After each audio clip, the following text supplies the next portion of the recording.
I am the manifestation of your worst fear. Ah, ah, ah, ah. Hello, and welcome to our live, which is my most favorite. I just want to make sure, are we good here? We got two cameras going. I think we're good. This is my favorite subject of all times for more than one reason. First of all, I'm a big fan of all things scary, and second of all, it's such a perfect. It's so loaded. Concept of demons is so loaded, often, and it's actually an amazing opportunity to penetrate our mind and our reality and non-duality. So I'm very excited to talk about this today. So by the way, all the questions that pop up, we're going to just look at them at the very end, because we do have our little schedule that we want to cover. And sometimes, answering questions on the spot takes us away from where we want to go. And if need be, we'll make part 2 if we need to address more.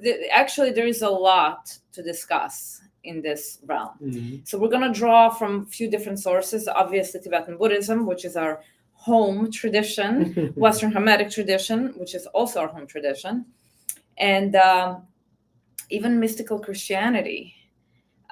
So without further ado, demons. So most of us are in some kind of spiritual tradition. A lot of people on this channel are like into occultism or yoga or any sort of number of things, and a lot of these traditions are actually non-dual. So these traditions teach us that the ultimate reality is oneness. However, we all live in duality because of the way we perceive the world, and we're kind of the point is to peer behind the veil and find out, experience directly that everything is one. So, and we also love to quote things like, as within, so without, as above, so below.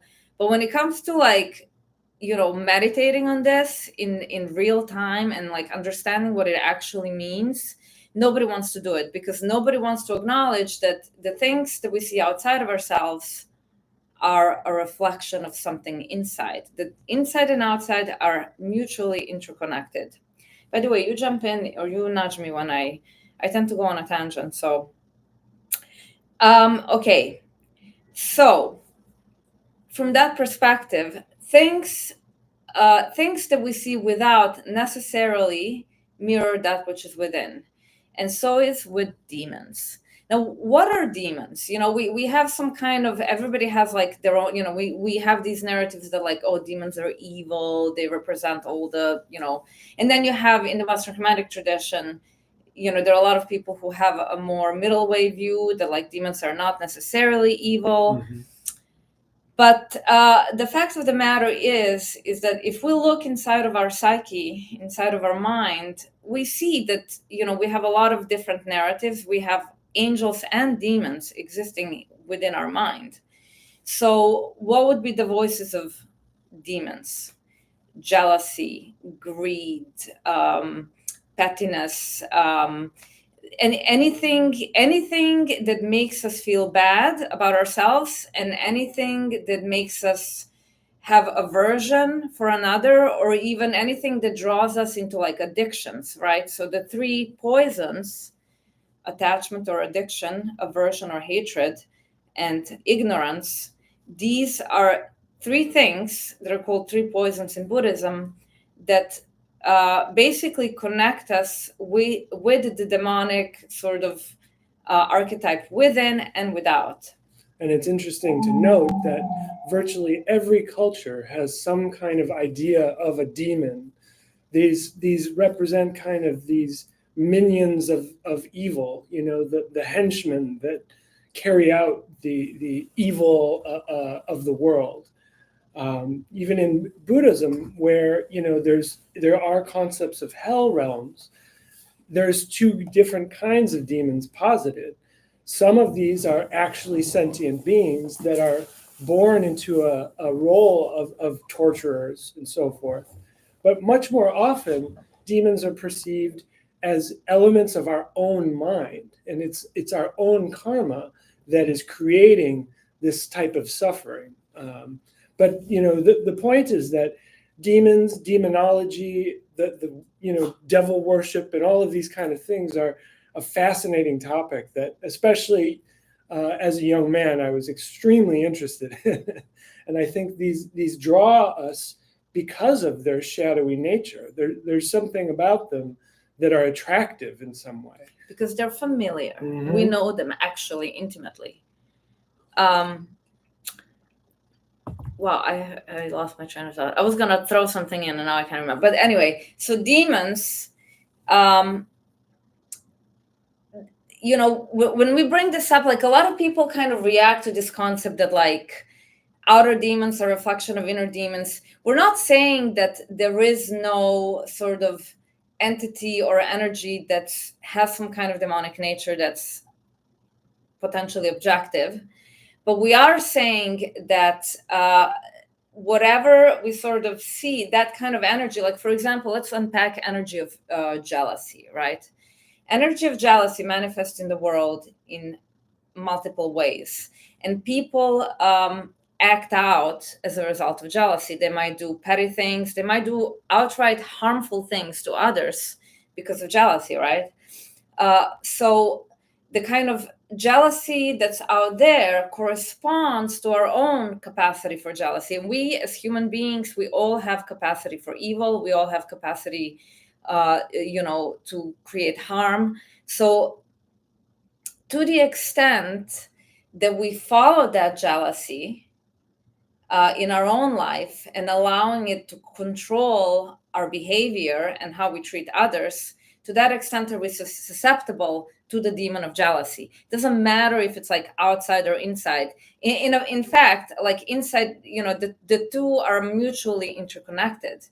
Because, for example, let's look at just a quick example. If we're looking at person A, let's say Tom and I are looking at person A, and what I'm going to see when I look at this person is going to be different, a little bit different, or largely different than what he sees, right?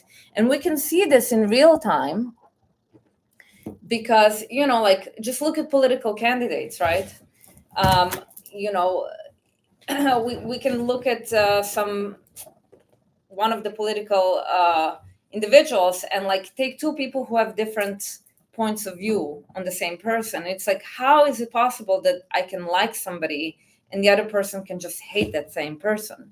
And we wonder, like, how do they not see what I see? Well, it's because what we see is always dependent on our personal narrative and personal interpretations and our own projections. So what we actually see out there is never, it's not something objective. It's always having an element of subjectivity. So from that perspective, we are co-creating the person that we see. And this is like a little bit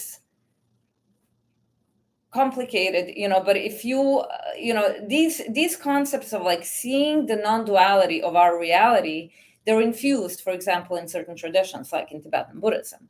So what you do practices and things to kind of realize that. And that's why, bringing up a really potent subject like demons that evokes really strong response can be very powerful for a spiritual practice. And it actually has the power to bring realizations faster because you're working with the object that's so loaded. So our afflictions, we all have afflictive aspects of nature. They're all kind of demonic in nature, right? They have kind of a destructive element. So like I said, for example, jealousy, I have my little notes here to make sure I cover all the different points. How do, we like to talk about, actually, specifically people in Western Hermetic tradition they're very attracted to this concept of like ceremonial magic, specifically working with demons. And to me, it's always very interesting. I mean, it's a very, like Tom said, we are very drawn to these things, but we often kind of what we do is we viewed, people in that tradition tend to view demons as something external out there, and we know that they're threatening and they're dangerous, and all these things. So then we sort of engage in ceremonial magic where we work with demons, because we like to have this idea that, oh, I can command something that's out there, something, that's powerful and autonomous. But there is a little issue with that, because if we take the example of a demon of jealousy, so you could look at your own jealousy, other people's jealousies, and the kind of behavior that springs from that harms others, right? And then you can kind of, even if you project that concept to be sort of external and objective, how can you control external demon that represents the energy of jealousy if you can't even deal with your own jealousy when it arises? So, like, if the jealousy arises inside of you and you end up following that, so like the narrative of jealousy is like, well, look at this person, they think they're better, and like, and maybe they are, maybe we actually, jealousy arises because we like what we see, but we feel like we don't have that and we want that. So what arises is aversion for the person. And like, it's such a petty thing, because it's like, what you could do instead is you could say like, oh wow, I like what I see, how can I learn something from this person to sort of develop the same quality? But instead, we feel kind of toxic, negative feelings, and then sometimes we'll try to ruin the person's reputation, or we'll put them down or talk negatively about them. That is following the demon of jealousy, and that's succumbing to the power of jealousy and not being strong enough to confront it and to see it for what it is. So there are two sides of the kind of demons, right? The one side is very destructive, like what I just described, where we succumb, we're too weak, we allowed it to pull us around. And then another side is actually standing up to it, confronting it, and using it as a stepping stone to develop our enlightened potential. So how do we do that? First, we recognize that jealousy arises as a result of our own, I always forget this word, like we feel inadequate in some way. We feel like we're not good enough, or we certainly feel like we're not as good as the person we're seeing. So that ego gets threatened, and as a result acts out. But it's like, if we see it for what it is, then we can attend to this part of ourselves. We can say like, oh wow, that's interesting, like, look, I'm feeling threatened. Like, what, that's the inner child that didn't get the validation and whatever when we were young. We can actually attend to it and nurture it and take care of it, and give ourselves what we need to not feel so threatened. And this is how we can use kind of demons, right, to help ourselves overpower demons. Now, when we solve jealousy within ourselves, when we can sort of tackle jealousy inside of ourselves, then we can help others when we see it in others, right? Then we can actually, and then we're actually ready to truly confront and overpower the demon, the sort of external idea of the objective demon.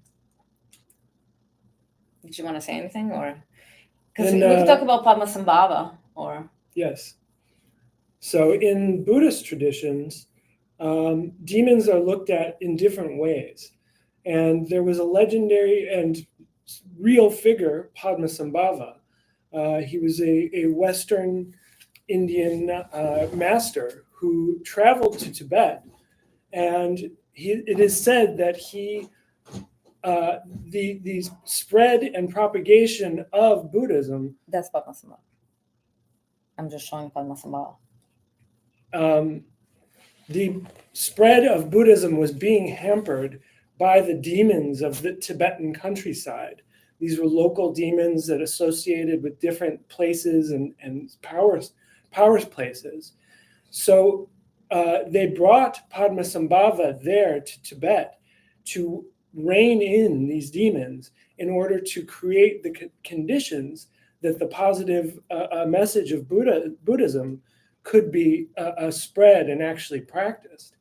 So it is said that Padmasambhava went to Tibet and actually basically nailed down these demons to the earth, subjugated them, and then taught them, befriended them. And in so doing, he harnessed their power, turning them into protectors that actually helped to help the spread of Buddhism.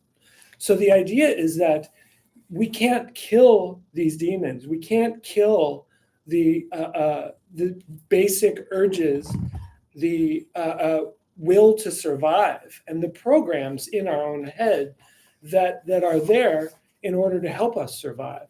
However, we can transform them and harness them, making them friends of our practice. And instead of things that become distractions that lead us down the wrong trail, we convert these energies into things that support us on our path. And likewise, there's other practices such as Cho, where we confront a number of different levels of demons. Some of them are perceived as simply our sense input. Some of them are perceived as our egotism or our joy in the realizations of certain things. But all of them tie back to this idea of inflation, of arrogance. And these demons are confronted and actually fed. You give from them your heart in order that they receive the love and the attention they need, and then they can be enlisted to help you on your path.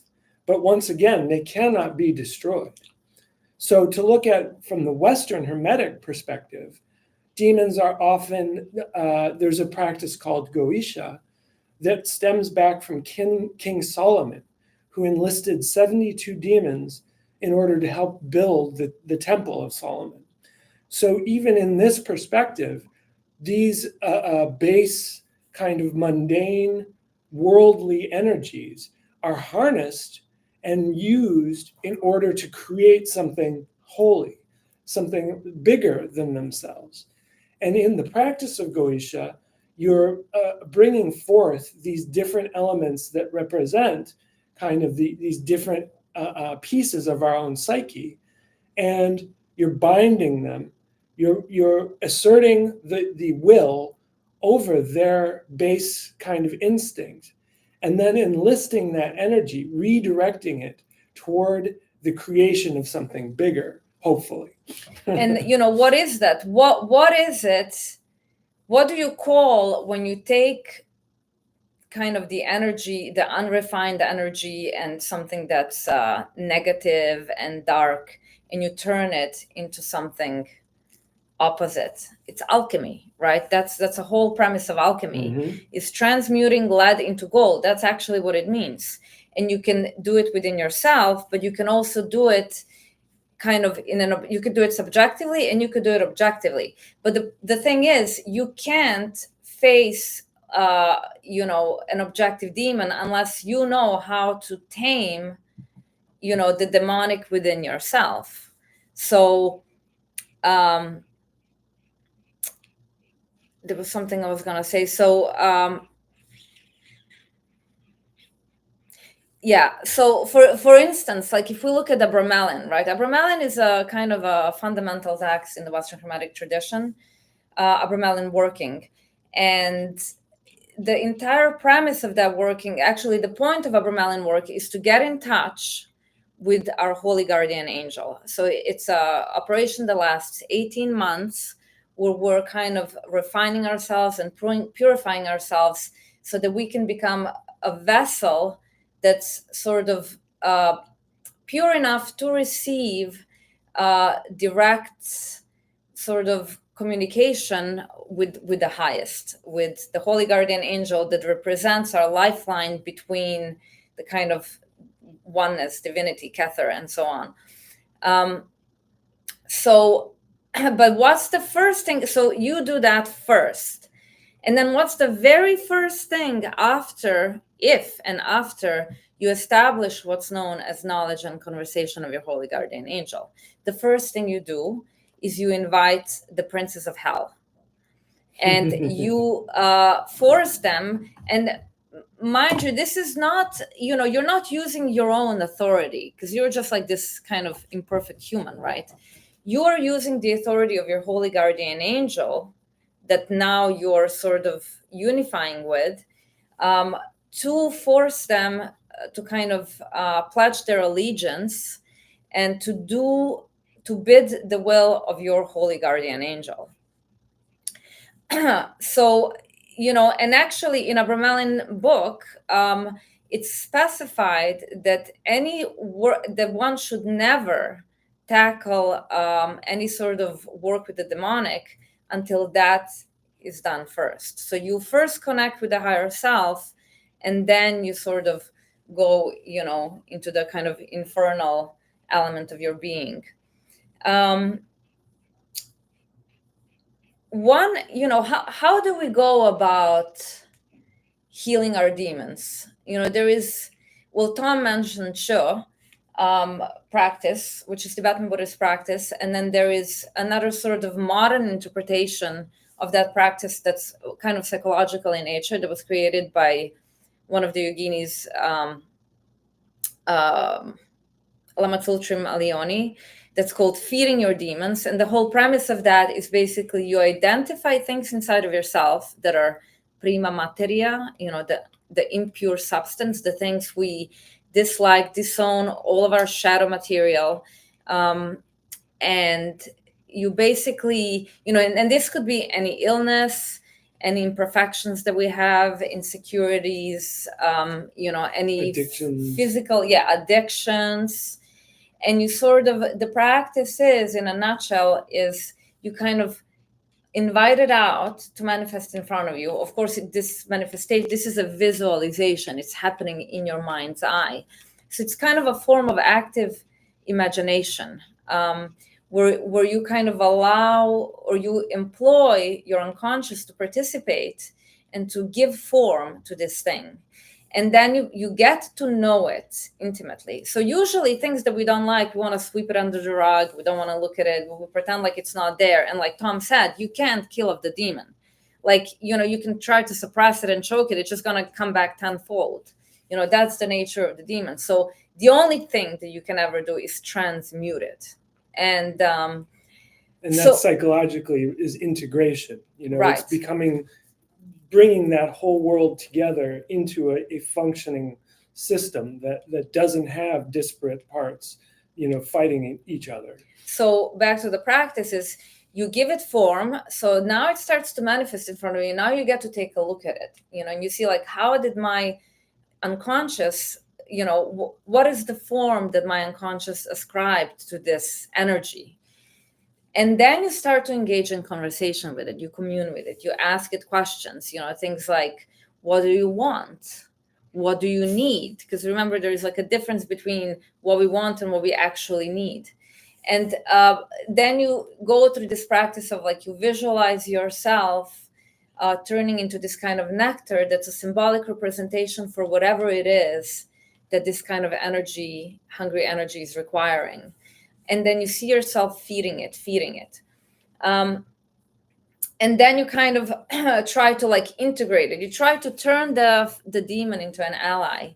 And that's why the concept is like feeding your demons. It's not fighting your demons.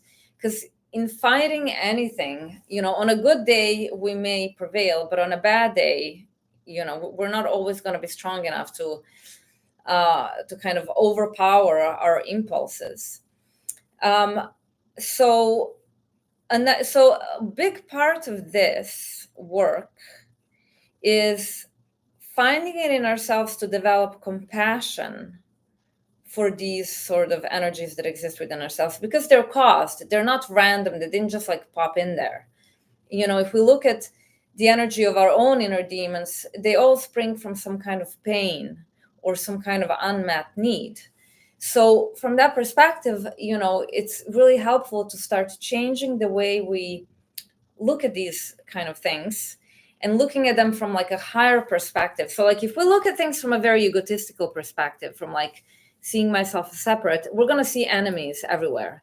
But as we integrate, as we dissolve the kind of shell of the ego, that's all about number one, that's like self-absorbed, right? If we melt that and we tune more into kind of the divine ego, the higher self, we are going to see that all these things are kind of, we're going to see them with the eyes of compassion. And this is a thing with shadow integration, which is very much working with your demons. And by the way, I have a crash course on Patreon where I'm uploading new material every week, where you can learn about the shadow, you can learn how to integrate your shadow material, and we get live Q&A, and you get guidance for only $7 a month. So it's my little commercial. You can DM me if you want to get access to that, or you could just go to our Patreon, Psychosomatic Alchemy, and under collections, you will see like a folder that's called Shadow Crash Course. So, so with shadow integration, as we sort of integrate the shadow, the things that used to trigger us about other people who sort of demonstrate for us elements of our own shadow, that's actually the modus operandi of a shadow, is like when we see things around ourselves, we see people, we get very triggered by their behaviors or whatever, how they behave, how they talk, how they treat others. So that sort of trigger, the reason we're reacting to those things is because those things exist inside of ourselves. We despise them. We don't want to see them. So we fixate on those things in other people. So that's one way to kind of like find out your shadow, because shadow is mostly unconscious. We don't know that we have those things, right? So as you integrate the shadow, what starts to happen is that when you continue to see people embodying those elements, you no longer respond with aversion. Suddenly you have compassion. Mm-hmm. Why? Because you have come to understand deeply those kind of elements, and you know that they come from from our traumas, from pain, from a lot of this stuff comes from childhood. And it's actually what demons are. It's elements of ourselves that are stunted in development, and they're still stuck in that very immature kind of childish space, And one thing that I did to kind of help myself with like external demonic things that would bring me fear and elements of myself that I didn't like, is I would just kind of think to myself, like, I'm a mother of all demons. They're my children. And, it's kind of like all of us who are parents, or even if you don't have a child, but you might have an animal, right? That's your baby, right? You can change your attitude and start to relate to those things as like, that's my child, and they're confused and they need help. And then you like slowly start to shift your attitude, and it's like suddenly, I mean, that's something that worked for me, and everybody has their own way. And I invite you to use your intuition to find a way to change your how you relate to these things. I think one way to also look at demons is that these are elements of our own psyche that are like programs. They're different programs that serve particular functions. And many times we've grown bigger than what those programs provide. So, the act of jealousy is, it's an important element of the character. What it's pointing to is that you see something outside of yourself that you wish you had. And this immature response is to want it and to get upset that it's not yours. But these old circuits, these old programs, they point to something in us that is a valid response to the world we live in. So again, this harnessing of the demons, this enlisting them to your cause, is a way to reflect and see pieces of your mind that are responding to the world in specific ways and saying, I don't need the protection that this demon offers me in this way. However, I can see that this, in the case of jealousy, that there's something here I want that I don't feel I have strong enough within myself. And so, in a way, you actually work with this demon in order to help you cultivate those qualities. I also wanted to mention, I'm just writing something down so I don't forget. So, like, first of all, when we talk about, in Tibetan tradition, you have enlightened yogis who teach you about these things. And one of them is Machi Klepdran. And she specifically states, you should not think of demons as something that's inherently evil. Okay, she said that. Daskalos, who was a Christian mystic, his name was Stylianos Atashlis, he also discussed that, like, demons are something, there are these, it's kind of like, think about a lion. You can't say that lion is evil, or that the shark is like, Tom mentioned before, it's like shark is not a sociopath, it's like a mass murderer. No, these creatures have their own nature, right? And their nature is to be vicious. However, when you tame them, they're no longer a wild beast. They become like a pet. And if you think that a shark cannot be a pet, you should hear about the story of a woman who was a diver, and a shark came to it, and it was like, it had its mouth open, and it was hovering around her, and she saw a hook in the mouth. So she put her hand in, which is like, holy cow, this woman is, speaking of putting your ego aside to have compassion for, like, the dangerous beast. She pulled the hook out of it. And then after that, all these other sharks started coming to her who have hooks. And now she's got, like, whenever she dives, she's got like an army of sharks going around her. And she has pulled up to date over 300 hooks out of sharks' mouth. So, sorry, just going back. So it's like, these things are not inherently evil, number one. They just have a certain kind of nature. And because everything is dynamic, right? My relationship with a certain entity or a demon is going to be different than yours. Like, I might have more afflictive dynamic with this demon versus, how you may relate to that quality. But the fact of the matter is, as we're getting enlightened, as we're getting more integrated, as we're rising on the path, we will necessarily befriend all of our demons, and we will enlist them to kind of work for the higher benefit. So we will use their wrath.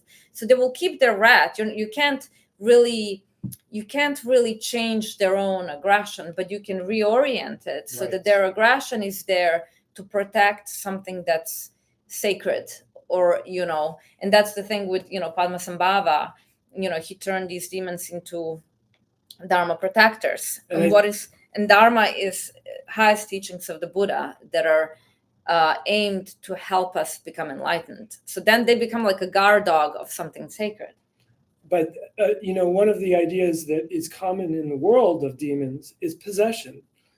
And this is a concept where we're giving an undue amount of energy to these, more basic functions in ourselves. And when we allow our instincts to run the show, that, you're reverting to an older part of the brain, or, these more immature or more wild kind of instincts. So ideas of possession, you can kind of think about it, even addiction. These are, we're giving in to an impulse that arises in the mind. And each time your brain says, oh, I want to get a fix, I want to get high again, you're kind of submitting the higher ego to this more basic impulse. And as a magician, as a yogi, you have the power to run the show. This is kind of what we're developing in ourselves, is the ability to say, I see this demon arising and I know what it wants. And maybe it's arising because it's trying to protect me, or because I'm uncomfortable, or because something in my environment has triggered me and is reminding me of my childhood. But when we are a magician, when we are a yogi, we are constantly trying to elevate this superego, the one that's running the show, and can say, I see this, I know why it's there, and I'm choosing not to run with it today. However, I see that it is responding to something that is validly in my environment. And because of that, I'm going to transform that energy. The desire to get high again maybe means I'm uncomfortable. So instead of getting high, instead of letting that possession take over me, I can transform that demon and say, I'm going to go help somebody else, or I'm going to do something beneficial. I'm going to go plant, work on my garden or something. Find a healthy and beneficial response to that impulse. And this is how we can transform things. That's in a very condensed form. So another quick thing I want to mention from the psychological perspective, actually, Carl Jung talks about this, that in our unconscious, so in the collective unconscious, we have archetypes. In the individual unconscious, they're called complexes. But there are these parts of our mind, these like voices that are completely autonomous. And often their agenda totally contradicts the kind of what we want, what our ego wants, what the kind of ego, by ego, I mean our sense of self, like who we are, what we identify with. So he talks about actually archetype possessions. And actually, we often, we're actually possessed half the time, like, and some of us more than others. We suffer from possession quite more than what we imagine. It's not like somebody out there. And when you watch horror movies, it's very interesting, because it's like when somebody's possessed, they embody the body, they start to look like really creepy and stuff. But the fact of the matter is, when we're possessed, you can't really see it on our well, actually, sometimes you can see like a little bit of like grimacing or whatever, but it's like when we're possessed by mental afflictions, when we're possessed by anger, when we're possessed by like some kind of we like to think of like people as evil. Like, people who do evil things, they don't think of themselves doing evil things, and we all actually do evil things. It's very easy to kind of look at, some presidents abroad bombing innocents and to say like they're evil. I mean, of course, what they're doing is 100% evil, but it's like, what brings somebody, like, I think on a certain level, they're not really in touch with what they're doing, because they're completely driven. They're possessed. They're 100% possessed. What are they possessed by? They could project that the other side is somehow a threat. So I must destroy the enemy. I must flatten him with the ground. That's one level. Another level is, just having pure aversion for somebody who's different, for somebody whose spiritual narrative is different. They're automatically seen as enemies. So like, when we are kind of seeing the evil outside of ourselves, this arises our own anger. And then we start to harbor feelings like, we want to pull the fingernails of the enemy out there because they're evil. It's like, and then we're doing the same thing. So this is how demons work. They come to us, and without us even realizing, they just like swallow us. And we are, that's how archetypes and complexes work. And of course, we're not Padmasambhava. We're not going to be able to go and like pacify these things just out of the blue. You have to become a master. That's why, spiritual practice, you start by meditating. And I'm sorry, but if you're doing anything, if you're, a magician or whatever, you're operating at like 1/10 of your capacity if you're not meditating. It's just the way it is, because meditation makes you, first of all, see hidden mechanism of your ego. And by the way demon controls us is through the mechanism of ego and the shadow. So like, unless you're bringing that to the light of consciousness, you're being controlled most of the time by these sort of elements. I lost my train of thought. What was I talking about just now? I can't remember now. Anyway, whatever. It must have not been. Oh yeah. So right, gradual. We have to gradually wake up, because demons operate. They use our unconscious. So like we are unconscious most of the time of the fact, that we are actually doing evil, that we are harming others, and that we're following these voices that are like really kind of, destructive. And we tell ourselves like, oh well, I'm right to have, to feel this way or whatever. It's like saying I'm right, in being destructive. Again, that's the voice of the small ego, and that's how demon. You wanted to say something? I heard you take a breath. Good. So the gradual part is, we start to meditate, we start to confront ourselves, we start to develop self-compassion. Like it's just baby steps. In Tibetan Buddhism, they have something called Lam Rim, which is called graduated path to enlightenment. And what are the most fundamental elements of that practice is stepping out of very egotistical way of looking at the world and developing equanimity, trying to kind of connect with others, trying to see that others are, like trying to find a way to connect with others and to have compassion, even when they're doing problematic things. That's automatically disengaging from, what were we going to say? I think one of the main points, and one of the reasons meditation is so powerful and really is germane to this topic, is that in meditation, we create the space in our own minds where we can observe the things that arise. And that includes our own instincts and reflexes, our own desires and aversion. We can observe it and not identify with it. Right. We have the space in our minds to say, oh, part of me is getting upset right now, but I don't like what happens when I get upset. I don't like what happens when I get high. I don't like what happens when I yell at people. Maybe I'm not going to follow this train right now. And we have the space within our own minds to observe these different elements interacting. There's this idea of building the astral temple. This is kind of, you're creating this laboratory where you can see the different elements and aspects of yourself, but you don't have to give them your power. Again, you're the magician, you're the yogi who's running the show.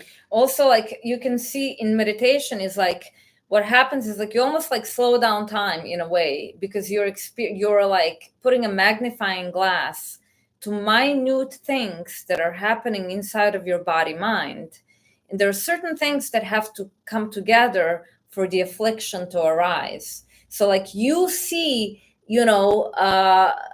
sort of as you get to know yourself, you start to understand the little manifestations in behavior and whatnot, and sensations in the body, that when they come together, they kind of arise as a kind of monster of desire or monster of aversion. So with desire, with addiction, it's like you can almost see from far away, like, there is something coming that's gonna trigger my desire for whatever. If people are having addiction problems, like that's particularly dangerous for people who are struggling with that. And it's like you can you can see it coming way before it takes you over, and you have the power to like, and wisdom to know what you need to do to kind of supplicate it while it's still this little, before it becomes a monster.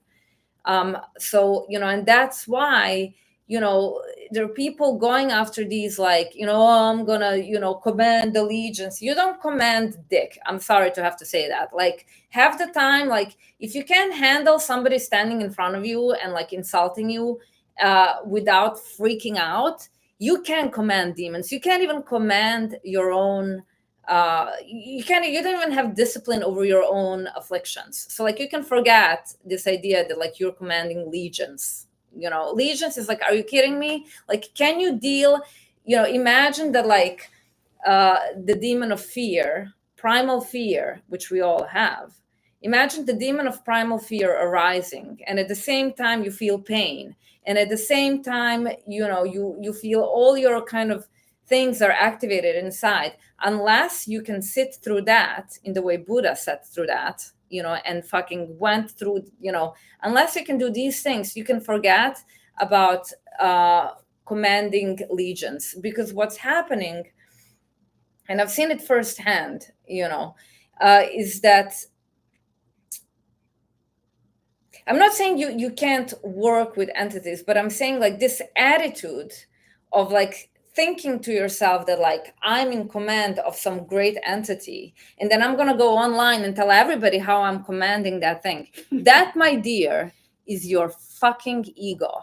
And that thing will take you down to Chinatown, because that level of like, why do we go on social media and talk about things? Like, why do we go and show things to others?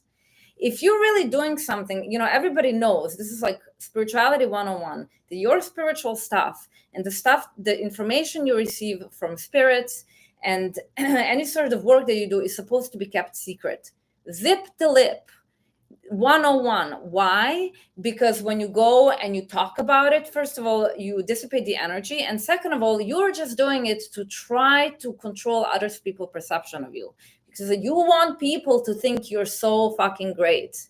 And it's like, if you do that, I'm sorry, I have to be very direct.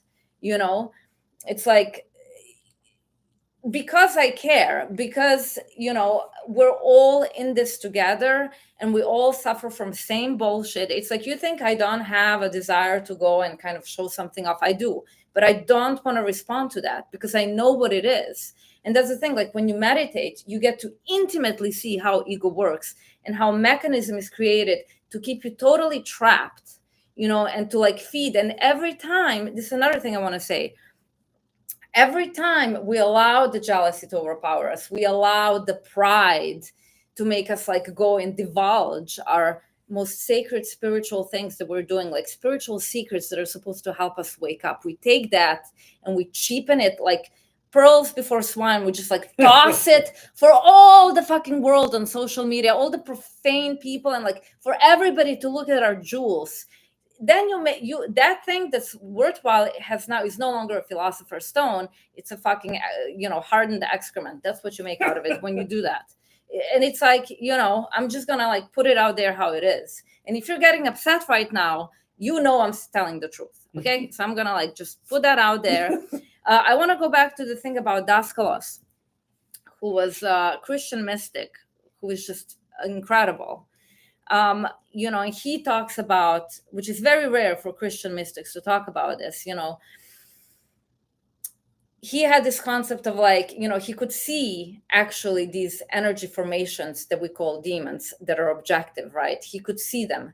And he called them elementals. Right, which is elementals. Interesting. And he also, now this is somebody from Christian tradition, he also says that there is a connection between inside and outside of that they represent, they totally correspond to aspects of ourselves, and he said we should have compassion for them. We shouldn't see them. It's not black and white. And he even says that actually demons and angels are actually not in conflict at all. They work together to kind of, I don't know how he explained it, but like they were, and I always I was thinking, it's like an interesting thing. It's like, it's our projection that they're in conflict because we are in conflict with ourselves. We are in conflict with our own demonic aspects, but it's like at a certain level, it's not really like that. Everything is oneness. These are just manifestations. So, his whole thing was like, he allows the kind of entity to hang around him and he teaches the entity, like he tames the entity. So the entity is now the dog. And he says, okay, you're the dog, you're going to go guard the garden. He kept the garden, right? So it's just another, I just find it so fascinating that like you can look at all these different traditions and see that they're, when we get to the point of like mystical, the masters who are like, wow, my ear is clogged. Maybe it's time to stop. These masters, they all talk in the same kind of way. It doesn't matter what the tradition is or whatever. Like people who tap into the kind of divine mind, who exit the kind of world of duality, they all talk in the same way. And there is something to it. So it's universal because they're talking about the same reality. I think it's important to understand too, when we're talking about demons from a psychological standpoint, they are the same energy as gods. These things, there's the same side, there are two sides of the same coin.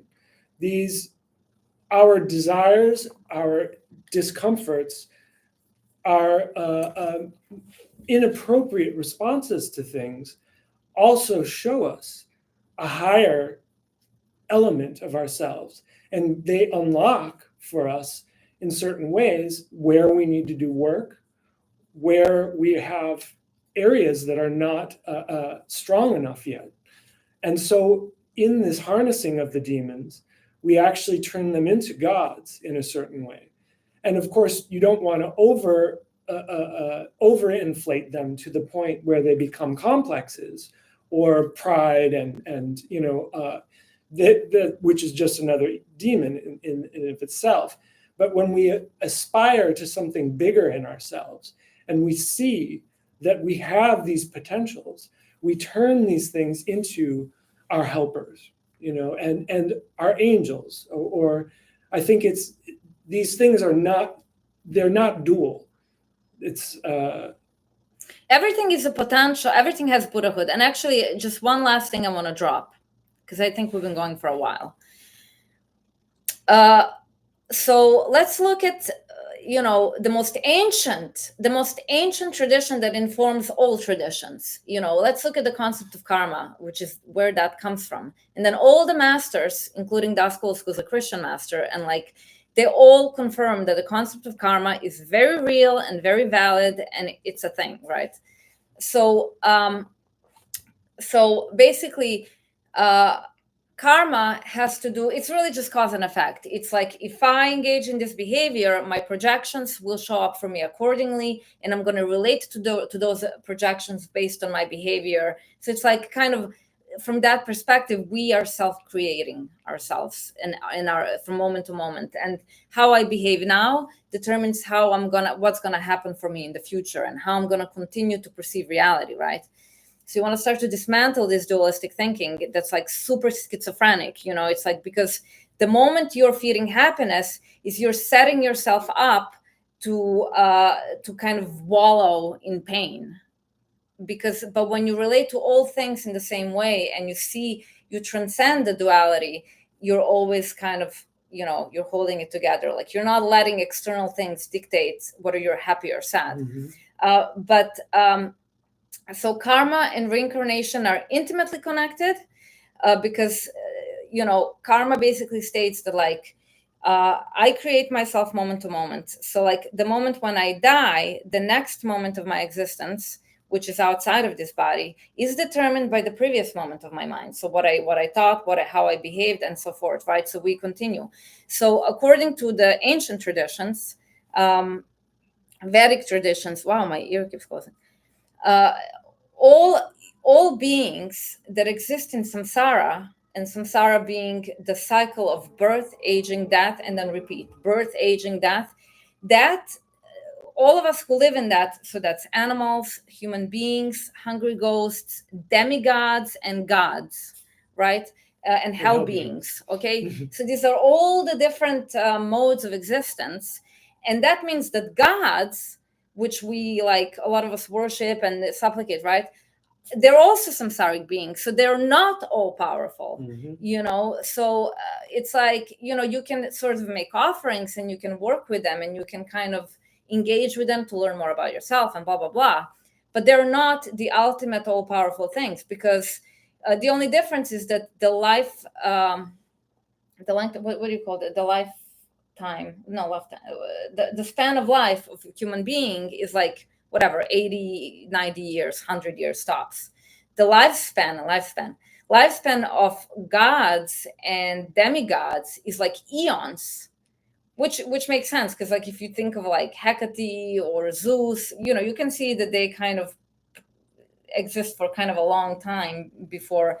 So all of these things they're not non-dual, they're actually very dualistic things. And if you go for refuge to dualistic things, well, you're screwed. Like, you can work with these things, but know what they are, And it's important, especially when we're talking about duality.